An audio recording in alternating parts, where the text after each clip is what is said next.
Although sometimes tall lifters may seem to have a disadvantage in the Olympic weightlifting world, they can have a distinct advantage when pulling, and that is if they have long arms, like myself.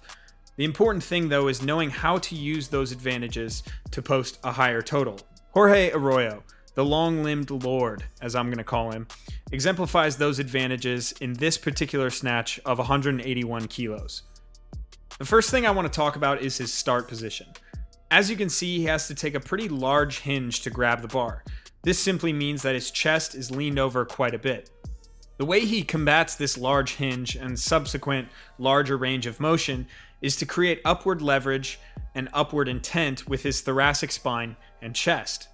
In this way, he really is just pulling the bar as hard as he can, and he is able to use his leverages in later stages of the pull. Here's an example of a fix I made on one of my own lifters. First, I told him to widen his base in his pull. This would allow him to catch with a better base.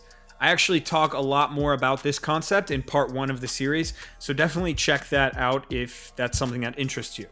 After that fix, the issue is then that he doesn't create that upward intent and leverage against the bar. After cueing this, his pull changed immensely, and now we can move on to fix different intricacies of the snatch. The next thing I want to talk about in this lift is his hinge when the bar is at the knees. This is critical to Arroyo's success. He doesn't necessarily make a conscious decision to stay over the bar, he's just strong enough to do so. To train this, it's pretty simple. You need to hammer the at the knee position. I literally have all of my lifters do pause at the knee snatches. Essentially, with this drill, you're isolating that hinge position. After the pause, you keep your arms loose and focus on pushing with the legs to initiate the second phase of the pull. I also have all my lifters perform RTLS or stiff-legged deadlifts. The important thing with those movements is keeping the knee angle open and really emphasizing the hinge mechanics.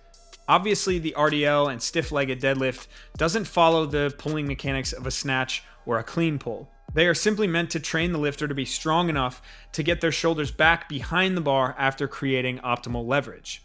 The final and most important thing I want to focus on is this position, which a lot of people call the power position. Jorge's shoulders are still slightly in front of the bar or even in line with the bar, and his foot pressure is equal.